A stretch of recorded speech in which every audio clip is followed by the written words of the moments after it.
South Korea is stepping up its actions against scam centers based in Cambodia in line with a broadening international crackdown on criminal organizations engaged in cyber-enabled financial fraud and human trafficking. With more on Press Perspective today.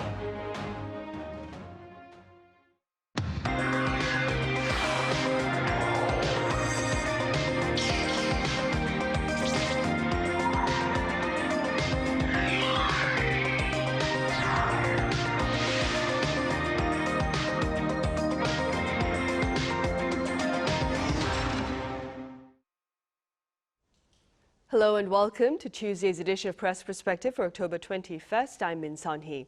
Authorities here are targeting online fraud schemes based in Cambodia following the death of a South Korean college student in the Southeast Asian country. For more on this, I have freelance journalist Raphael Rashid here in the studio. Raphael, welcome back. Good to be back, thank you.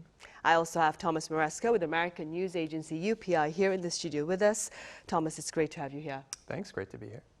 Now, Raphael, if I'm not mistaken, that is, I believe you were among the first within the foreign media to cover the tragic story of the South Korean college student for The Guardian. Let's start with that particular story and then move on to the latest events with regard to the scam operations based in Cambodia and the related crackdown. Sure. The Cambodian scam crisis, I think, it exploded into the public's consciousness basically after it came to light that a 22-year-old South Korean student was found dead near the Bokor mountain in Kampot province in Cambodia, and authorities there confirmed that he had died due to severe torture back in August with bruisings across his body.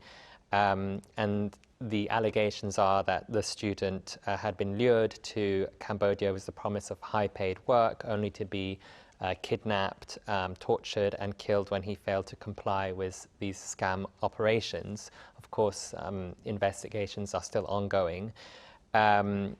This tragic case, I think, has exposed a far wider, greater crisis that has been, I think, festering for years, and it's something I think we've all known about or seen a little bit about in the news, especially when it involves South Korea.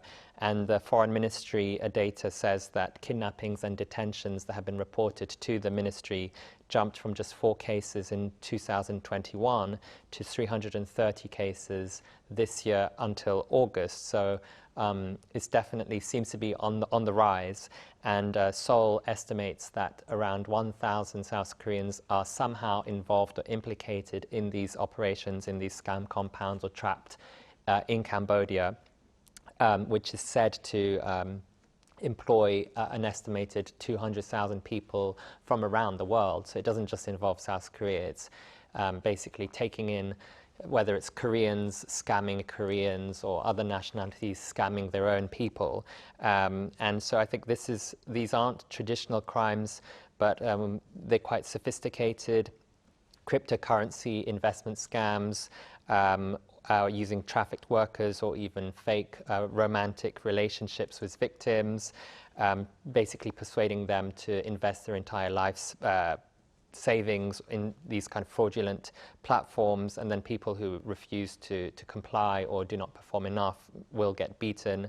And now it's become quite, I think the response at the government level has become quite important, and President Lee Jae-myung ordered an all-out diplomatic efforts to basically resolve this situation.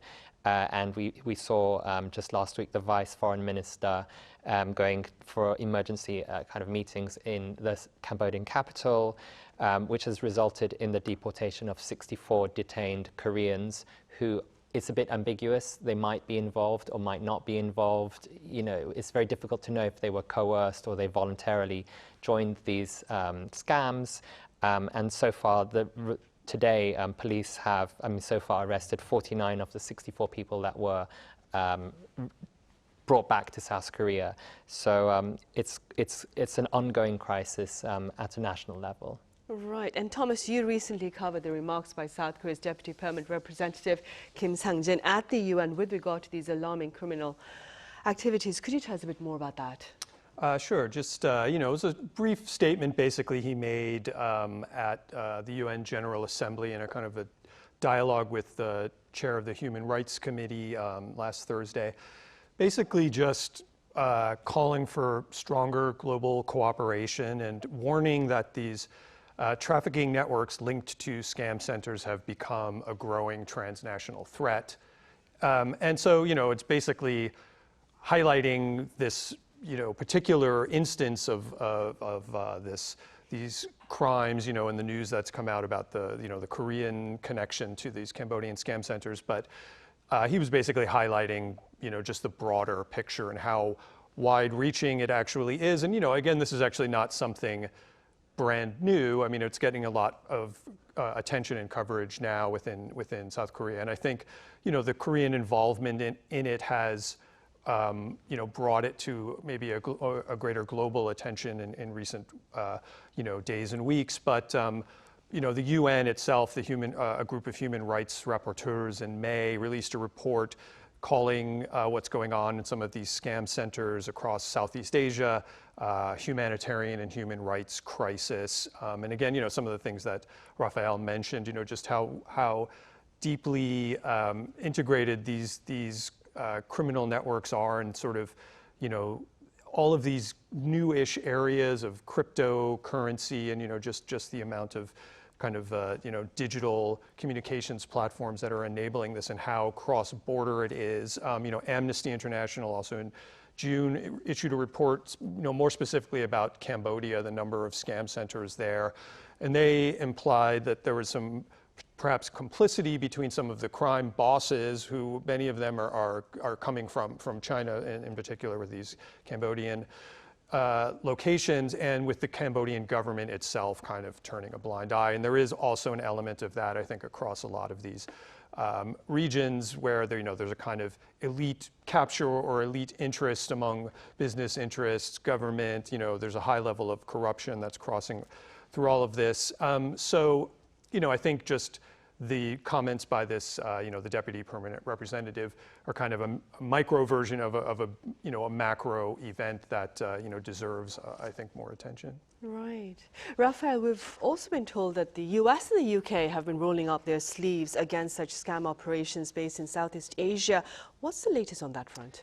Sure. I mean, I think, as Thomas has also just pointed out, this is a global issue affecting many countries and many nationals.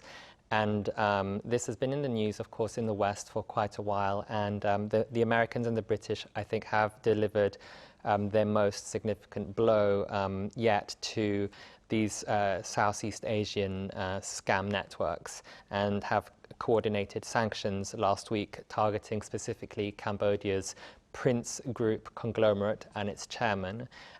We saw the US Treasury sanctioned 146 nationals and entities within what they've designated the Prince Group transnational criminal organization.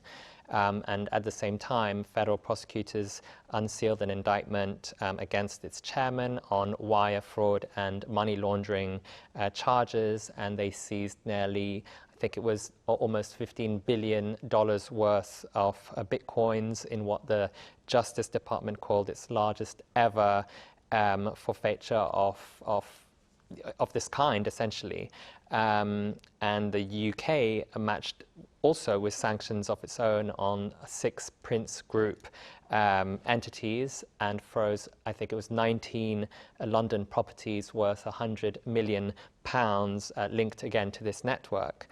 Then we have the chairman himself, Sang-jin, who is a 38-year-old Chinese-Cambodian tycoon who has actually served as an advisor to Cambodia's prime minister and his son in the past, and allegedly operated forced labor camps across Cambodia where trafficked workers carried out these scams, and also threatened people or even carried out these tortures that we're seeing constantly in the news, again, not just in Korea, but around the world. So I think this coordinated action represents the West's most aggressive, I would say, response to what experts are calling Cambodia's cyber fraud empire. right now we're singling out Cambodia, but of course it is in other countries in the region. Myanmar is also in the news quite a lot, and often we're seeing it's in these border kind of towns or casino towns where law might not follow, or places that have found new sources of revenue during COVID.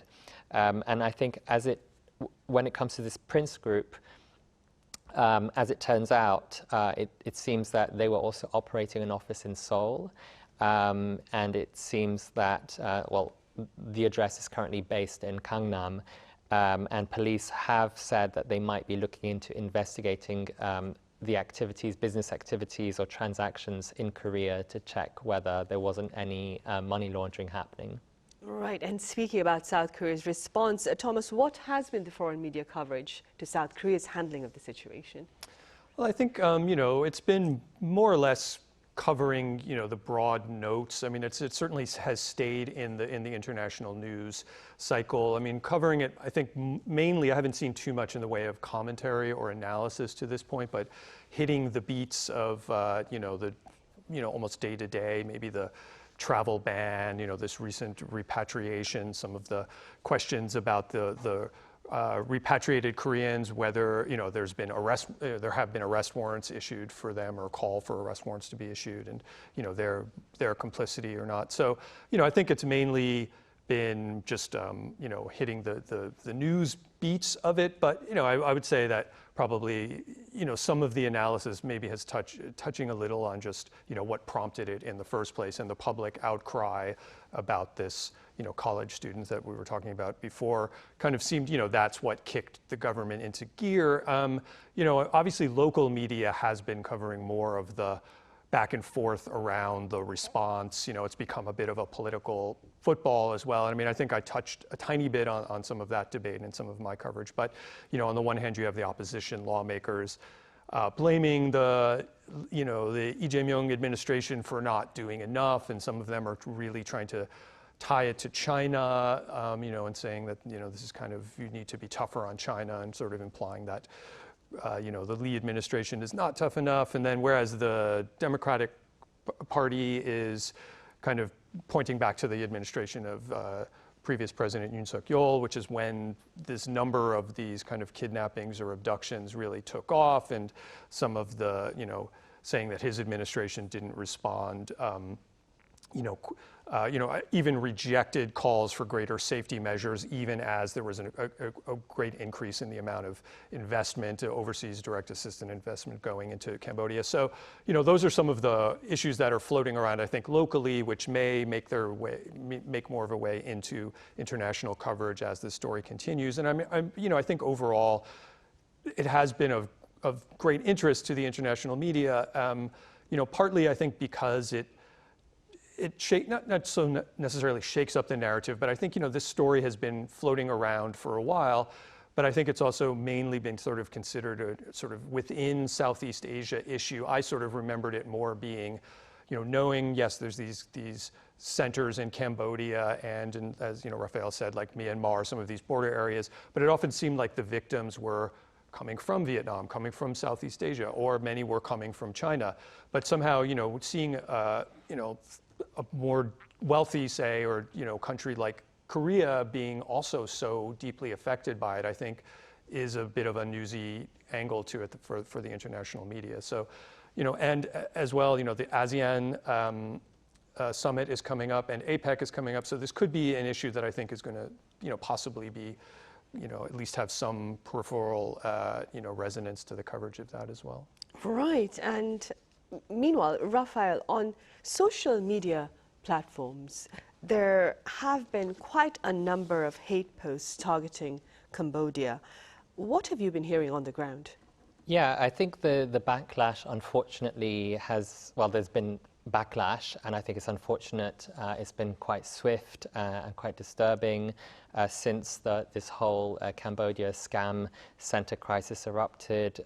Social media has been flooded with hate posts targeting Cambodia and Cambodians living here in South Korea, creating what some experts are calling kind of secondary kind of crisis. And the discrimination has moved from the online vitriol to real-world harassment. Cambodian nationals report being even thrown out of accommodation, refused taxi rides, and being subjected to racist abuse. In restaurants, there was a Cambodian performance troupe that was said that they were evicted from their lodgings in Gwangju and told that Cambodians can't stay here. When they tried to book an alternative accommodation, they were refused when they showed their passports, apparently.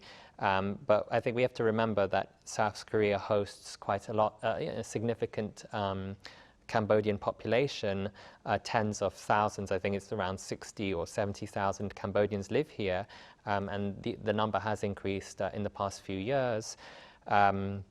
Some people are reporting that they're hearing comments like, uncivilized people or just really, really awful things being said out in public spaces. And some restaurants are also saying that they're not too sure whether they should be displaying national flags, so on and so forth. I think a lot of the hate has extended to false information as well. We're seeing a lot of fake news spreading online. And again, people connecting the dots and trying to incriminate and kind of generalize an entire population. Experts are calling this typical xenophobia, warning that, of course, demonizing an entire nationality based on a criminal organization that just so happens to come from that country, it could trigger broader societal or social conflicts.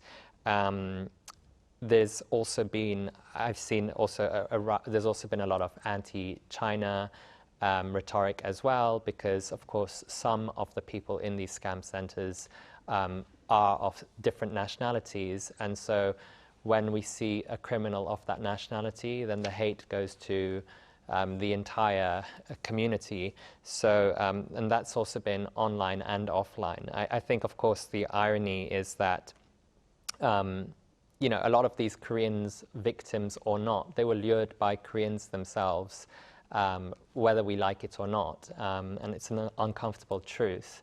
But I think this anger is of course, not something that is desirable at the moment. Right.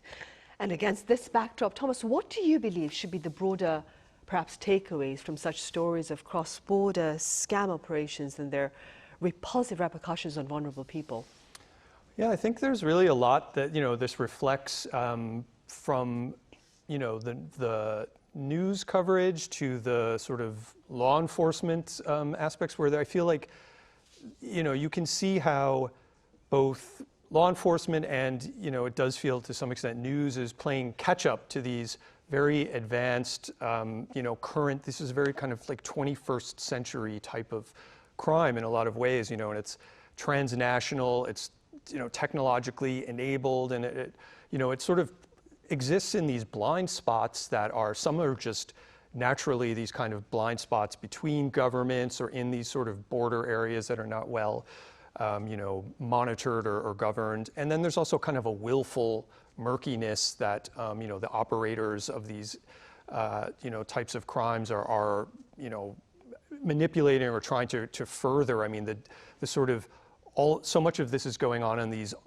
unregulated or sort of almost shadow digital payment systems. It's hard to track where the money is moving. And there's even just I think it also reflects in some of these countries in particular, say in Cambodia or around Southeast Asia, some crackdowns on civic expression or even freedom of information. Media coverage has been muzzled to some extent. And there's obviously a lot of wealth and corruption behind this that has an interest in keeping the information out of the public or keeping it sort of murky, and as well as just it does exist in these sorts of border regions, in these blind spots between nations. So I think those are some, this is at least starting to shine a little bit of a light on maybe the significance of the problem. And it is something that, it is so far reaching as, another interesting aspect of it. You have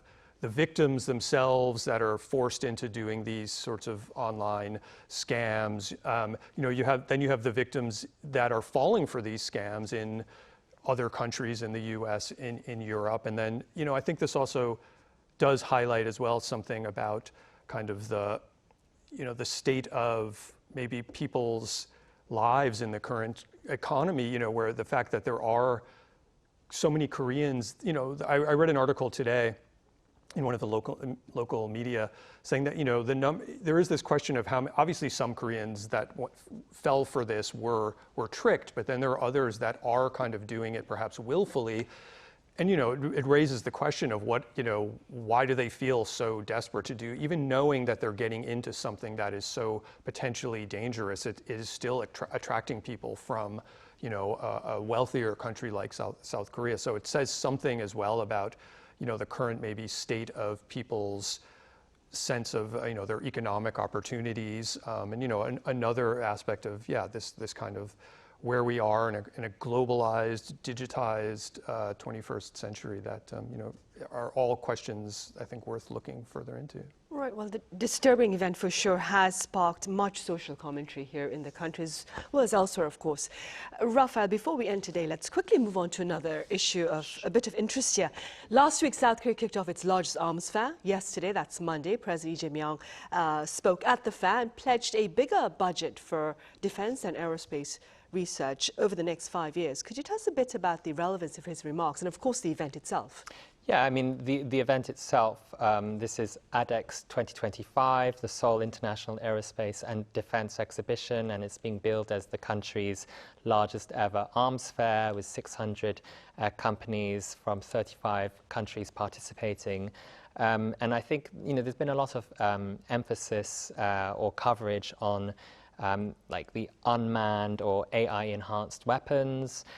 Companies are showcasing these next generation weapons using AI to reduce or even eliminate the need for a crew. And I think, when we look at the context, South Korea, of course, with its shrinking population, and of course, this also extends to its military, will have a lot less soldiers in the future. So I think unmanned and AI weapons are being positioned as a kind of solution to maintain defense capabilities. So I think this is also part of Lee Jae-myung's kind of vision to boost South Korea's defense power, or defense powerhouse as he's calling it. Wants to become the fourth biggest defense industry powerhouse in the world by 2030, I believe. And again, the government said, well, at least the president said that he will devote larger than expected budget to this industry.